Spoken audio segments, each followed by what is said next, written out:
MTA International, reaching the corners of the earth.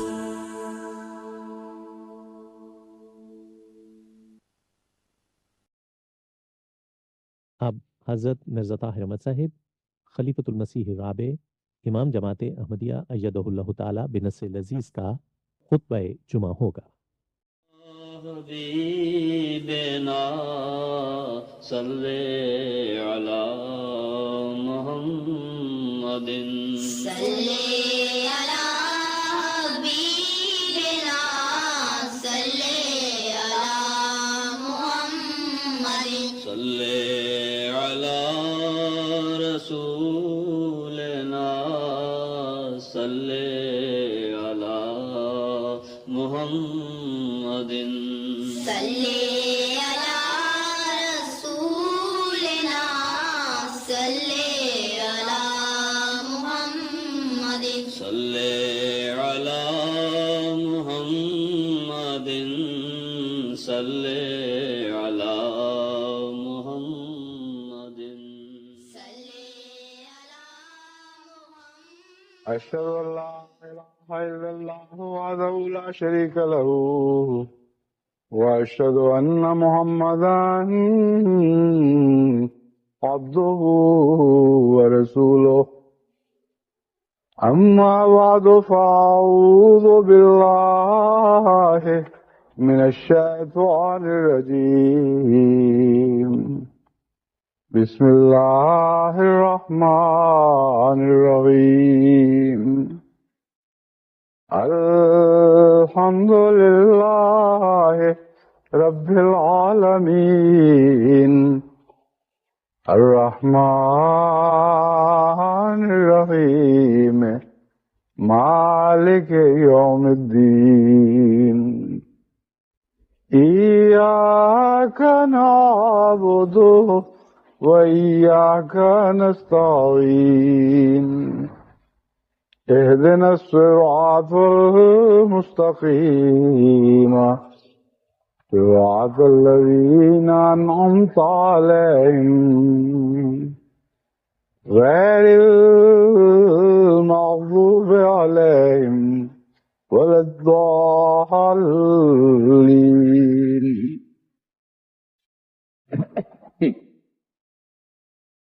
اسلام کا یہ دعویٰ ہے کہ نہ صرف یہ آخری مذہب ہے بلکہ کامل ہے، اور کامل ہونے کی وجہ سے آخری ہے، ورنہ اپنی ذات میں محض آخری ہونا تو کوئی حقیقت نہیں رکھتا۔ ایک انسان جو سب سے آخر پر مرے گا وہ انسانوں میں سے آخری ہوگا، لیکن فی الحقیقت حضرت صلی اللہ علیہ وآلہ وسلم نے فرمایا ہے کہ قیامت اشرار الناس پہ آئے گی، یعنی ان لوگوں پر جو سب سے زیادہ شریر ہوں گے، تو لازماً آخری مرنے والا شریر ترین انسان ہوگا، اور اس کے باوجود وہ آخری کہلائے گا۔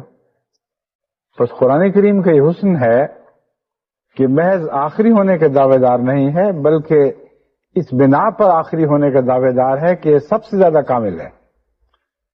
اگر حسن میں کوئی آخری ہو، درجہ کمال میں کوئی چیز آخری ہو، تو وہ آخر ہونا کوئی معنی رکھتا ہے۔ اس سے بہتر اس نوع میں، اس قسم میں اور کوئی چیز پیدا نہ ہو سکے۔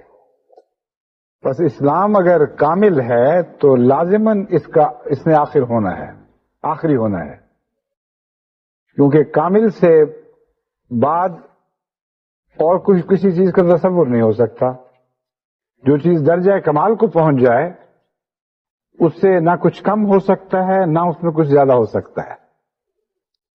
جیسے کوئی پیالہ لبالب بھر جائے، اس میں ایک قطرہ بھی نہ اضافہ کیا جا سکے نہ اس میں سے نکالا جا سکے، کیونکہ جب نکالتے ہیں تو پھر اس کو یہ نہیں کہہ سکتے کہ لبالب بھرا ہوا ہے۔ بس اسلام ایک ایسا کامل مذہب ہے جو حسن سے لبالب بھر چکا ہے، اور چونکہ اس کے حسن میں اضافہ نہیں ہو سکتا اس لیے یہ آخری ہے۔ اس دعوے کو جب ہم دنیا کے دوسرے مذاہب کے ساتھ پرکھتے ہیں تو ہر اس شعبے میں جس میں مذہب تعلیم دیتا ہے، اسلام کی تعلیم زیادہ خوبصورت، کامل بلکہ اکمل دکھائی دیتی ہے۔ کوئی ایک بھی شعبہ زندگی کا نہیں جس میں انسان کو دلچسپی ہو یا انسان کے لیے دلچسپی ہونی چاہیے، اور اس شعبے میں قرآن کی تعلیم باقی تمام مذاہب کی تعلیم سے نہ زیادہ حسین تر اور مناسب تر نہ ہو۔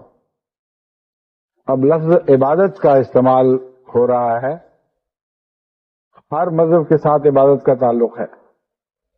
دنیا میں کوئی مذہب عبادت کے تصور کے بغیر رہ نہیں سکتا، لیکن میں نے اس پہلو سے دنیا کے مذاہب کا مقابلہ کر کے دیکھا اور یہ جائزہ لیا کہ عبادت کے مضمون میں کس کس مذہب نے کیا کچھ بیان کیا ہے۔ تو آپ جب اسلام کے ساتھ یہ موازنہ کر کے دیکھتے ہیں تو سارے مذاہب یوں لگتا ہے کہ ازمنہ گزشتہ کی چیزیں ہیں جن کا زمانہ حال سے کوئی دور کا بھی تعلق نہیں رہتا۔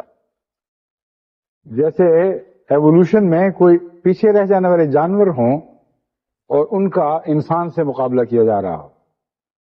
اتنی وسعت ہے اسلام کی عبادت کی تعلیم میں کہ اس کا کسی دوسرے مذہب کے ہاں تصور ہی نہیں ملتا۔ مثلا ہندو مذہب کا موازنہ مطالعہ کر لیجئے، بدھزم کا مطالعہ کر لیجئے، یہودیت کا کر لیجئے، عیسائیت کا کر لیجئے، ہر جگہ آپ کو عبادت کا مضمون تو ملے گا، مگر یہ دکھائی نہیں دے گا کہ مختلف حالات میں عبادت کو کیا رنگ اختیار کرنا چاہیے۔ مجبوری کی عبادت کا کوئی ذکر نہیں ملے گا، بیمار کی عبادت کا کوئی ذکر نہیں ملے گا، مسافر کی عبادت کا کوئی ذکر نہیں ملے گا، ایسے بیمار کی عبادت کا ذکر نہیں ملے گا جو لیٹا ہوا ہو اور اٹھ بھی نہیں سکتا، ایسے بیمار کی عبادت کا کوئی ذکر نہیں ملے گا جو منہ سے بول نہ سکتا ہو، انگلی تک نہ ہلا سکتا ہو۔ اس کو کیا کرنا چاہیے؟ عبادت کے ضمن میں آپ کو پاکیزگی کا تصور تو ملے گا، لیکن یہ نہیں پتا چلے گا کہ اگر پانی میسر نہ ہو تو کیا کرنا ہے۔ پاکیزگی کا ذکر ملے گا تو پاکیزگی کی قسمیں موجود نہیں ہوں گی، یہ نہیں پتا چلے گا کہ پاکیزگی کتنی قسموں کی ہے، کس حد تک انسان ادنا حالت میں پاکیزگی اختیار کر کے عبادت کے لائق ہو سکتا ہے، کہ درجہ بدرجہ پاکیزگی کتنا ترقی کرتی ہے۔ تیمم سے لے کر یا خشک ڈھیلوں کے استعمال سے لے کر غسل تک تمام مختلف مراحل جو پاکیزگی کے ہیں ان سب کا قرآن کریم میں یا احادیث میں یا سنت میں بیان موجود ہے۔ پھر مرد کی پاکیزگی اور عورت کی پاکیزگی، مختلف حالتوں کی پاکیزگی، کنواروں کی پاکیزگی اور شادی شدہ لوگوں کی پاکیزگی، ایک عبادت کے تعلق میں آپ مختلف لوازمات پر نظر ڈال کے دیکھ لیں، تمام مذاہب پر نگاہ ڈالیں، کہیں آپ کو اسلام کا عشر عشیر بھی تعلیم میں دکھائی نہیں دے گا، وہ مضمون ہی موجود ہی نہیں ہے۔ ایک آدمی بیمار ہو جائے تو کیا کرے؟ ایک آدمی کو گرجا یا مندر یا کلیسا میسر نہ ہو تو اسے کیا کرنا چاہیے؟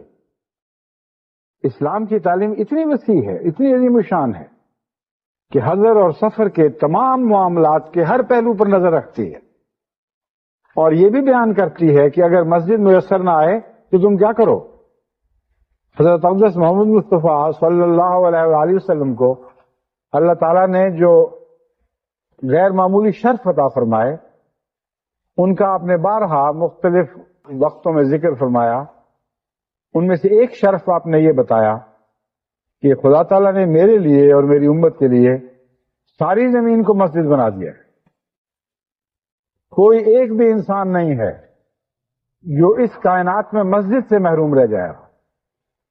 اب ہم یہاں بیٹھے جو ناروے کی سرزمین پر ایک خوبصورت نالے کے قریب یہاں کیمپ میں جمعہ پڑھ رہے ہیں، اس کی سند کیا ہے؟ یہ وہی سند ہے جو میں نے آپ کے سامنے رکھی، ورنہ دوسرے مذاہب میں تو اس کا کوئی ذکر، کوئی اشارت تک آپ کو دکھائی نہیں دے گا۔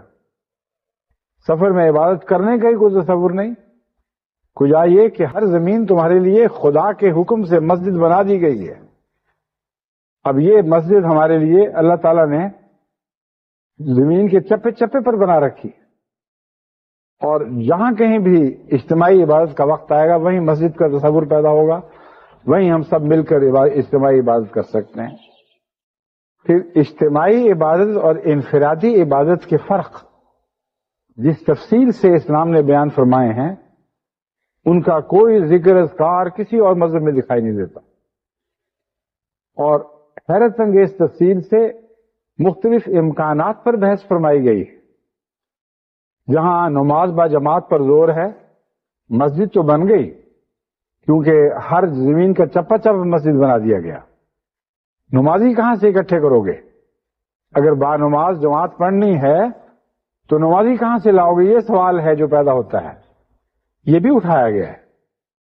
حضرت صلی اللہ علیہ وآلہ وسلم نے جب نماز با جماعت پر زور دیا تو ایک بدوی نے جو گڈریا تھا، جو بھیڑیں چراتا تھا، اور اکثر اس صورت میں بعض دفعہ دنوں اس کو جنگل میں وقت کاٹنا پڑتا تھا کہ دور نزدیک کوئی اور انسان دکھائی نہیں دیتا تھا، اس کے دل میں بھی خیال پیدا ہوا کہ میں بھی با جماعت نماز پڑھاؤں۔ اس نے عرض کیا کہ یا رسول اللہ میں کیا کر سکتا ہوں، میرے لیے کیا حکم؟ بارہا جنگل میں دور بیابانے میں مجھے اس نماز کا وقت آ جاتا ہے اور کوئی دور نزدیک مجھے انسان دکھائی نہیں دیتا۔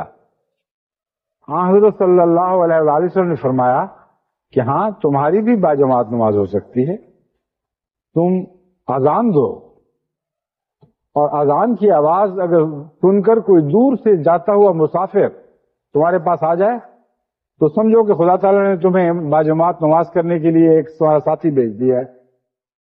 اور اگر تمہاری اذان کے باوجود کوئی نہ آئے تب بھی تم تکبیر کہہ کر امامت کرواؤ، اور خدا آسمان سے فرشتے اتارے گا اور وہ تمہارے ساتھ شامل ہوں گے اور تمہاری نماز با جماعت ہو جائے گی۔ اس سے زیادہ کامل تعلیم دنیا میں متصور ہو ہی نہیں سکتی۔ تصور کو دنیا کے سب امکانی گوشوں میں دوڑا کے دیکھ لیجئے، اپنے تخیل کی پرواز کو ہر امکان کا پہلو دکھا دیجئے، اور اڑتے ہوئے آپ کا تصور ہر طرف امکان کی دنیا میں پر مارے اور تلاش کرے کہ کوئی ایسی جگہ ہو جس جگہ اسلام کی نظر نہ پہنچی ہو، تو وہ نظر تھکی ہوئی واپس لوٹ آئے گی، مگر دیکھے گی کہ اسلام کی نظر ہر مقام پر پہنچی ہوئی ہے۔ اسی لیے مذہب کامل ہے، اور کامل ہونے کی وجہ سے ہر زمانے کے لیے اور تمام انسانوں کے لیے ہے۔ یہی وہ مضمون ہے جس کو خدا تعالیٰ کی کامل تخلیق کے رنگ میں دنیا میں جو خدا تعالیٰ نے نظام پیدا فرمایا ہے اس کی مثال کے طور پر قرآن کریم بیان فرماتا ہے کہ تو اپنی نظر کو دوڑا کے دیکھ، فرجع البصر کرتین ینقلب الیک البصر خاسئا وہو حسیر، تم فطور دیکھنے کے لیے اپنی نظر کو دوڑاؤ، زمین و آسمان پر نگاہ ڈالو، کوشش کرو کہ کوئی ایک چھوٹا سا نقطہ بھی ایسا دکھائی دے جہاں کوئی خلا رہ گیا ہو، جہاں تخلیق میں کوئی ادنا سی بھی کمزوری پائی جاتی ہو۔ فرمایا تم ایسا نہیں کر سکو گے۔ پھر فرمایا کہ پھر دوبارہ نظر دوڑاؤ، ایک دفعہ پھر کوشش کر لو، فرجع البصر کرتین، دوبارہ دوہرا، ینقلب الیک البصر خاسئا وہو حسیر، تیری طرف تھکی ماندی تھکی ہاری نظر واپس لوٹ آئے گی اور اسے کوئی کمزوری کوئی خلا دکھائی نہیں دے گی۔ اس مضمون کا تعلق صرف ظاہری کائنات سے نہیں ہے بلکہ اس روحانی کامل کائنات سے بھی ہے جو حضرت محمد مصطفیٰ صلی اللہ علیہ وآلہ وسلم پر بطور اسلام نازل فرمائی گئی، جو قرآن کے ذریعے ہمارے سامنے پیش فرمائی گئی۔ اس روحانی کائنات پر بھی بین ہی یہ مضمون صادق آتا ہے۔ بس آج ہم اس سفر میں گواہ ہیں کہ خدا تعالیٰ نے ہر امکانی ضرورت کا 1400 سال پہلے سے خیال رکھا تھا، اور ہم ایک ادنا سے بھی تردد اس بات میں محسوس نہیں کر رہے کہ جمعہ کا وقت آ گیا ہے، کیسے جمعہ کریں، کہاں مسجد کی تلاش کریں، پانی پوری طرح میسر نہ آئے تو کیا کیا جائے۔ ہر امکان کو اسلام نے پوری طرح پہلے سے پیش نظر رکھ کر اس کی ضروریات کو پورا فرما رکھا ہے، اس کو کہتے ہیں کامل مذہب. اسی کا نام آخری مذہب ہے. کوئی آخری قابل تعریف نہیں جب تک وہ کامل نہ ہو. اور انہی معنوں میں حضرت اقدس محمد مصطفیٰ صلی اللہ علیہ وآلہ وسلم آخریت کے درجہ کمال تک پہنچے، کیونکہ حسن و جمال میں درجہ کمال تک پہنچ گئے تھے. اس لیے کہ حسن میں آپ سے اوپر درجہ متصور نہیں ہو سکتا تھا. اس لیے کہ حسن خلق میں اور حسن سیرت میں اور حسن کردار میں اس سے اوپر کا کوئی مضمون انسانی ذہن میں آ ہی نہیں سکتا تھا. آخری حدوں کو آپ نے چھوا ہے، اس لیے آپ آخری ٹھہرائے گئے. اور ان معنوں میں ہی آخری ہونا بے قابل تعریف ہے. خدا کرے کہ ہم ان معنوں میں حضرت محمد مصطفیٰ صلی اللہ علیہ وآلہ وسلم کی امت کے وہ آخری حصہ بن جائے جن کو آخرین کے لفظ سے یاد کیا گیا ہے. حضرت مسیح موعود علیہ الصلوۃ والسلام نے اسی مضمون کو پیش نظر رکھتے ہوئے آخرین کی ایک یہ تعریف فرمائی ہے کہ یاد رکھو تم خدا تعالیٰ کی وہ آخری جماعت جس نے یہ عظیم الشان کام کرنے ہیں.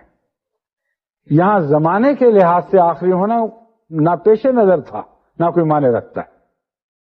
مراد یہ ہے کہ تم وہ آخری جماعت ہو جس نے بنی نوع انسان کو اپنے مراتب اور اپنے درجہ اپنے کمالات کے لحاظ سے آخری مقام تک پہنچانا ہے. اگر تم ایسا کرو گے تو حضرت محمد مصطفیٰ صلی اللہ علیہ وآلہ وسلم کی آخریت کی غلامی کا حق ادا کرو گے. اگر اس میں ناکام رہے تو حضرت محمد مصطفیٰ صلی اللہ علیہ وآلہ وسلم تو پہلے بھی آخر تھے اور آخر تک آخر ہی رہیں گے. ہمیں پوری طرح آپ کی غلامی کی طرف منسوب ہونے کا ویسا حق میسر نہیں آئے گا. خدا کرے کہ جیسا کہ حضرت مسیح موعود علیہ السلام نے فرمایا ہے، ہم اللہ تعالیٰ کی وہ آخری جماعت ثابت ہوں جو آخری نبی کی شایان شان بنے، آپ کے قدموں کے ساتھ وابستہ ہونے کی صلاحیت رکھتی ہو، اور اللہ تعالیٰ ہمیں اس کی توفیق عطا فرمائے. الحمدللہ نحمده ونستعینه ونستغفره ونؤمن به ونتوکل علیہ ونعوذ باللہ من شرور انفسنا ومن سیئات اعمالنا من یهده اللہ فلا مضل له ومن يضلله فلا هادي له ونشهد ان لا اله الا الله وحده لا شريك له ونشهد ان محمدا عبده ورسوله.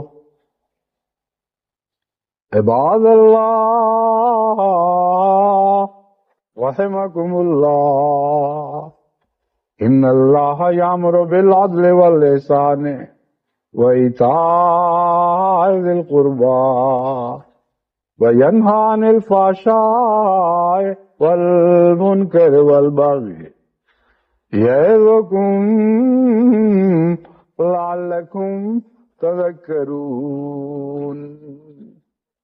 اذکروا اللہ یذکرکم اذکروا اللہ یذکرکم وادعوہ یستجب لکم ولذکر اللہ اکبر.